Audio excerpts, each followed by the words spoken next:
metric tons of solid waste, more than many African countries produce in a week. But less than half of this waste is properly collected or disposed, while the rest piles up in streets, markets, and growing dump sites across the city, turning communities into ticking time bombs. From Ojota to Agege, Ayobo to Iyanoba, and across Lagos, waste is piling up faster than it can be managed, threatening both the health of residents and the environment.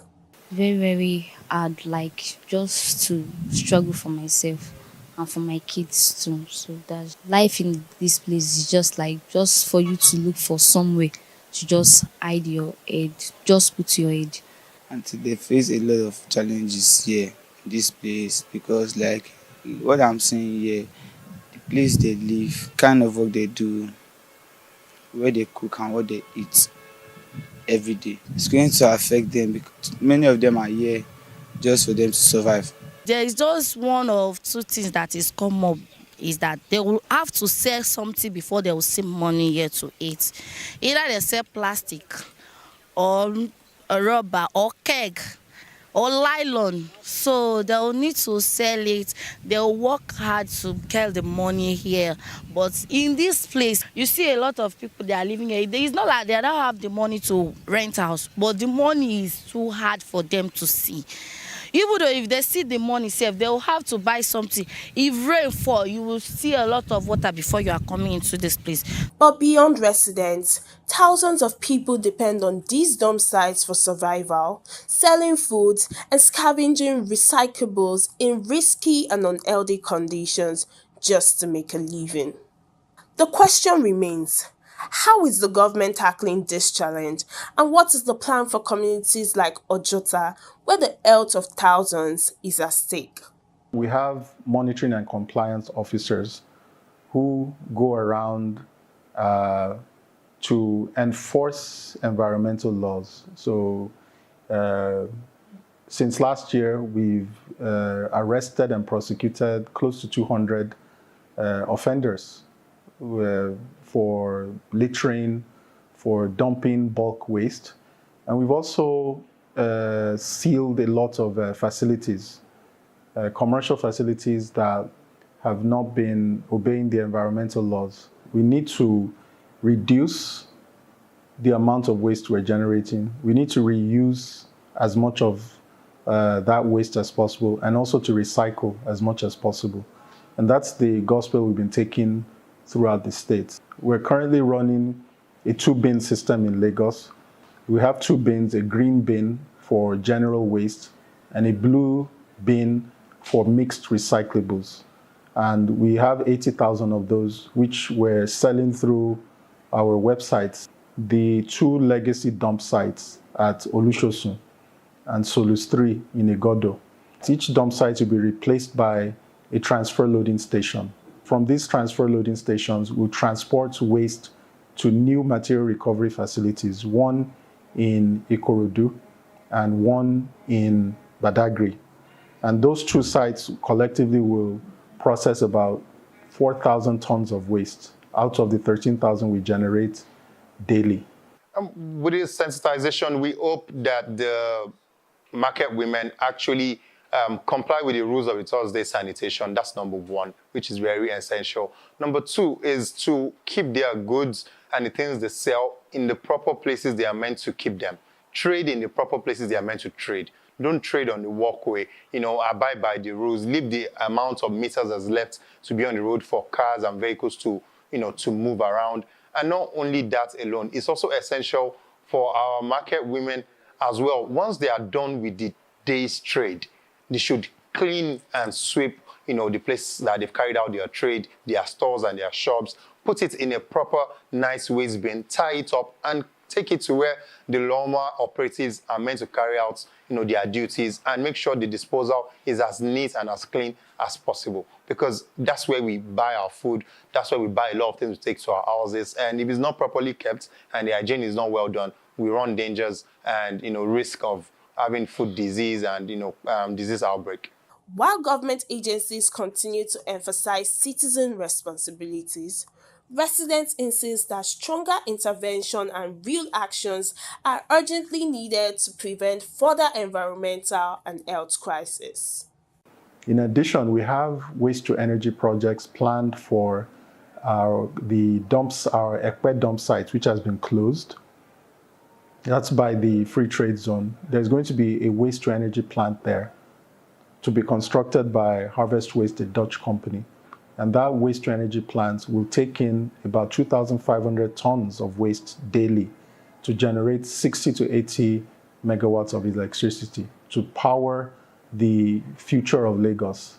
Loma has a partnership with Lamata to build a biogas plant that will take in organic waste, both solid and liquid organic waste, and generate biomethane to power the mass transit fleet of Lamata and the compactor trucks that we use for collection of waste statewide.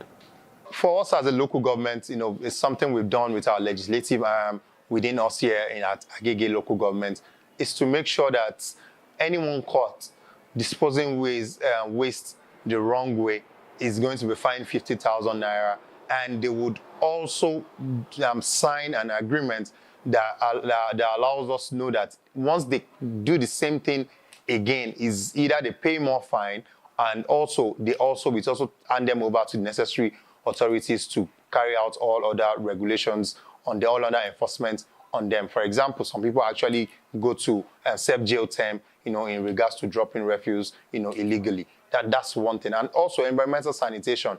People that don't sanitize, carry out sanitation in their houses, clean their drainages, will seal up their houses and ensure they pay a fine. After sensitization, which is the month of September, we are also going straight to inner street sweeping.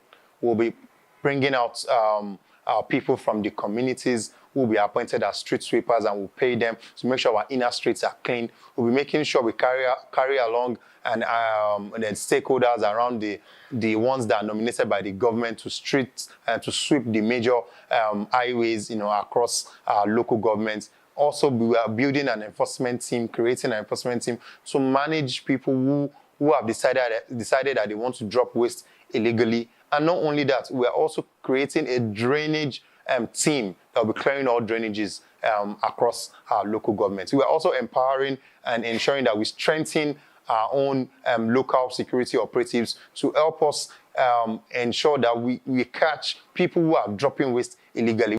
For now, Lagosians wait and hope that promises of cleaner, safer communities will move beyond talks and become a reality. Imisioluwa Afumisho, African News 24 TV.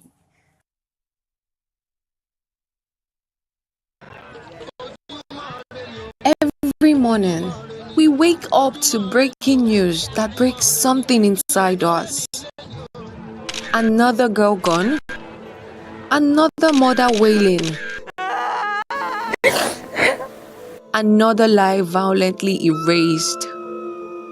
What used to be rare is now routine. From city corners to quiet towns, girls are being haunted in a society that's slowly normalizing their disappearance. The world scrolls past their faces on social media, their names trending briefly before vanishing into silence. Streets filled with laughter have become corridors of fears. Girls can't walk home safely anymore.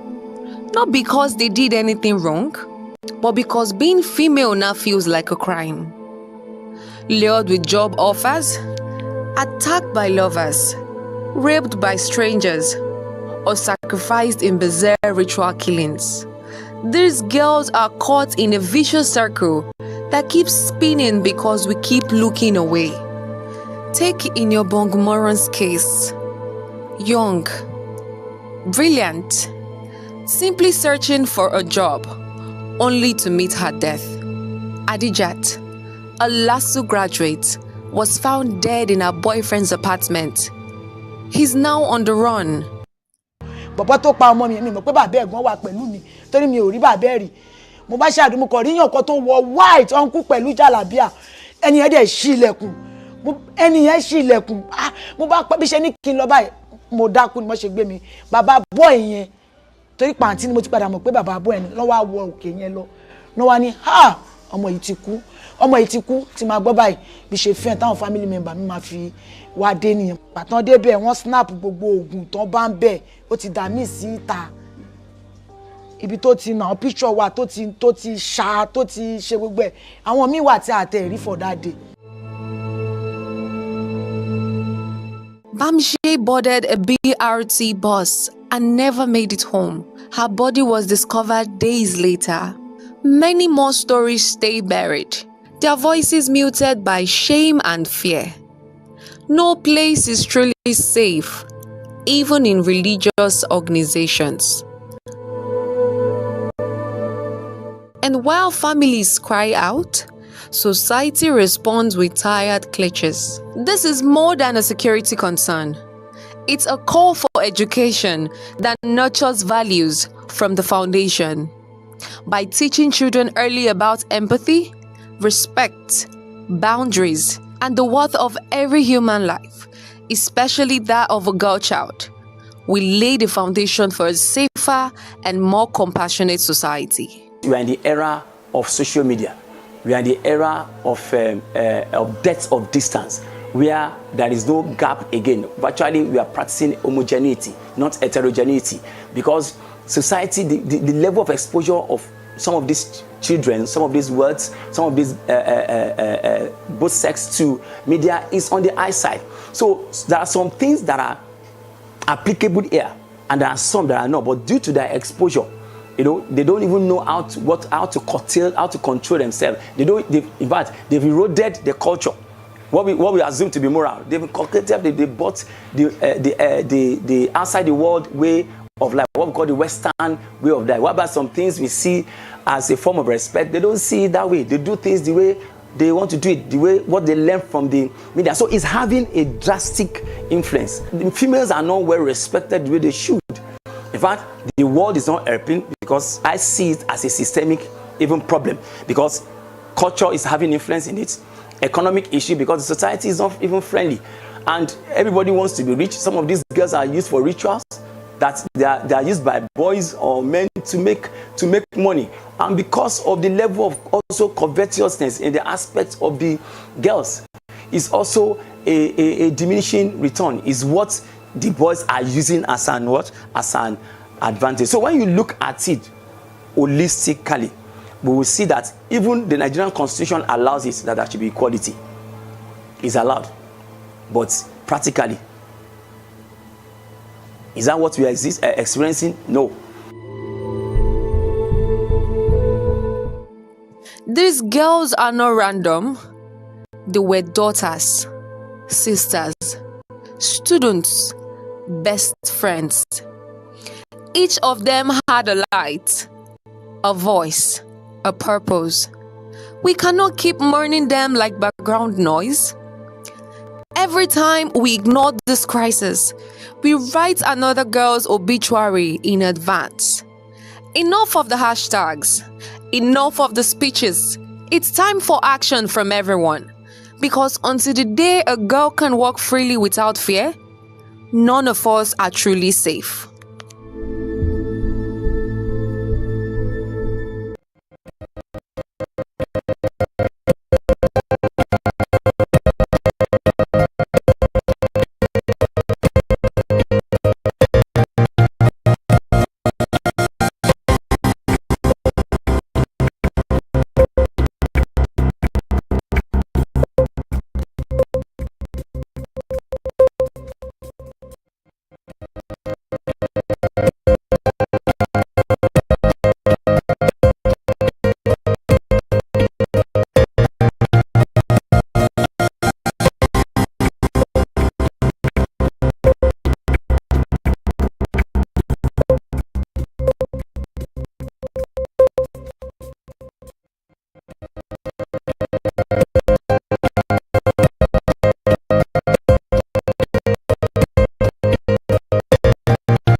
Hello and welcome to the news at 10 on African News 24 TV. I am Lydia Ajayi.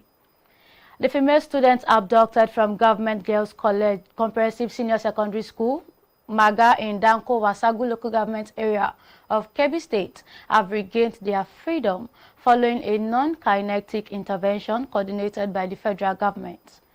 Officials confirmed on Tuesday evening that the release of the victims was secured through a joint effort involving the Office of the National Security Advisor and operatives of the Department of State Services.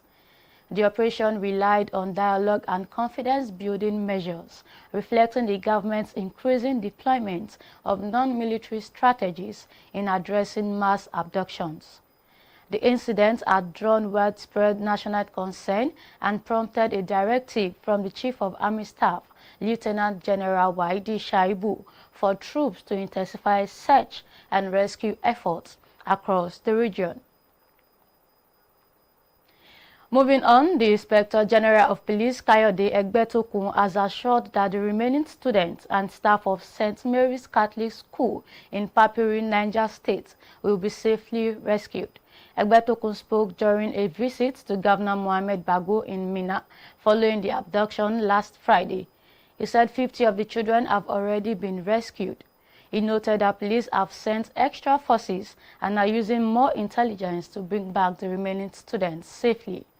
Responding, Governor Bago thanked the IGP and security agencies for their quick response. He also urged the public to stay calm, pray, and support efforts to rescue the children.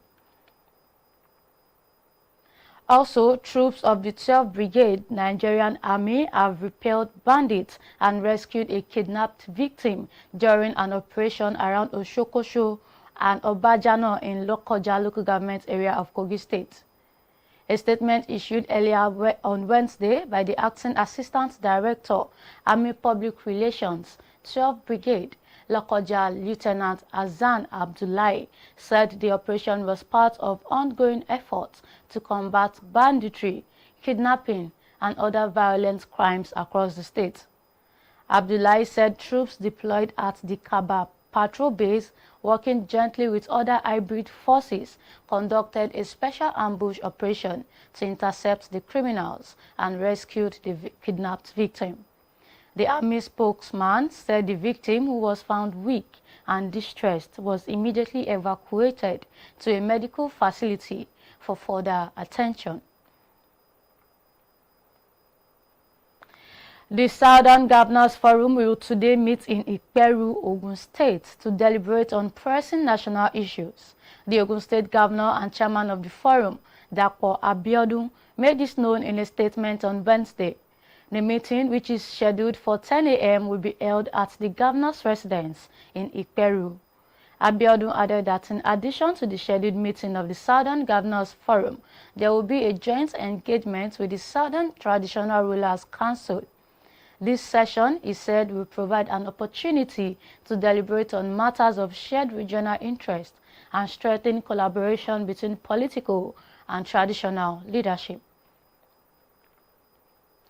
Moving on, 5 governors on Tuesday presented their 2026 budget proposals to their respective state legislatures, outlining ambitious spending plans centered on infrastructure development, economic growth, and improved social services. Governor of Lagos State, Babajide SANWO-OLU, presented a 4.237 trillion budget of shared prosperity with 2.2 trillion naira for capital projects and 2.1 trillion naira for recurrent spending. The state projects 3.99 trillion naira in revenue and a 243.3 billion naira deficit. On his own part, Governor of Anambra State, Chukwuma Soludo, proposed a 757 billion naira budget tagged Changing Gears 3.0, dedicating 79% to capital expenditure. The 225.7 billion naira deficit is expected to be financed through PPPs, improved IGR, and support from financial institutions. In the same vein, Governor of Ebonyi State, Francis Nwifuru, presented a 884.8 billion naira proposal highlighting plans for a state-owned cement factory and noting the clearance of pension arrears dating back to 1996. The budget prioritizes education, healthcare, agriculture, and youth empowerment. While the governor of Abia State, Alex Oti, also unveiled a 1.016 trillion naira budget of acceleration and new possibilities, with 80% allocated to capital projects. He said the increase in recurrent spending would support essential operations and cover new employees added to the state payroll. Governor Umo Eno also presented a 1.39 trillion naira appropriation bill for the 2026 fiscal year to the Akwa Ibom State House of Assembly. Presenting the estimate of the floor of the House, he said the budget is tagged the people's budget of expansion and growth. He stated that 25% of the budget is earmarked for recurrent expenditure, while 75% is allocated to capital expenditure designed to stimulate growth and consolidate ongoing development. And now in politics, 26 state chairmen of the People's Democratic Party have thrown their support behind the factional national chairman of the party, TURAKI, as the party adjusts to its post-convention leadership. In a statement signed by the forum's leader, Tony Azegbemi, the chairman said they remain committed to defending the party despite what they described as pressure and hostility. They added that the new National Working Committee led by Turaki offers stability at a crucial moment for the PDP. The chairman also thanked PDP governors for helping keep the party steady, noting the smooth national convention hosted in Oyo State and the coordination provided by governors from Bauchi, Adamawa, Plateau, Zamfara, and Ogun and Osun.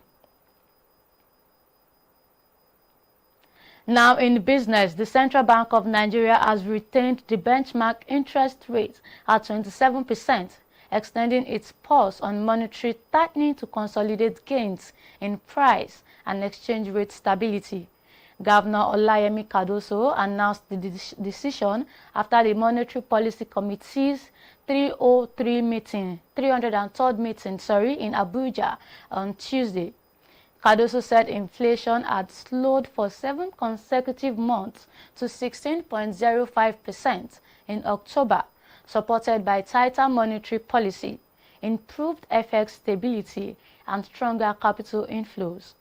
He also noted a rise in external reserves to $46.7 billion, helped by higher non-oil exports and renewed investor interest. The CBN governor added that business confidence was strengthening, with the Purchasing Managers Index rising to a 5-year high. He also reiterated the CBN's commitment to transparent and evidence-based policies aimed at sustaining macroeconomic stability. And to a dominant 3-0. Chelsea romped to a dominant 3-0 win at home to 10-man Barcelona in the Champions League on Tuesday, while Manchester City went down to their first defeat of the campaign against Bayer Leverkusen. In a battle between the second-placed sides in the Premier League and La Liga, Chelsea emerged emphatic winners thanks to goals from 18-year-old Estival and Liam Delap after a own goal had given the 2021 Champions League winners a first-half lead. The visitors played just over half the encounter, a player down following Captain Ronald Araujo's dismissal for 2 bookable offences on the stroke of half-time. A first loss of the campaign for Man City, coming out on the heels of Saturday's 2-1 defeat at Newcastle in the Premier League, leaves the 2023 winners on 10 points.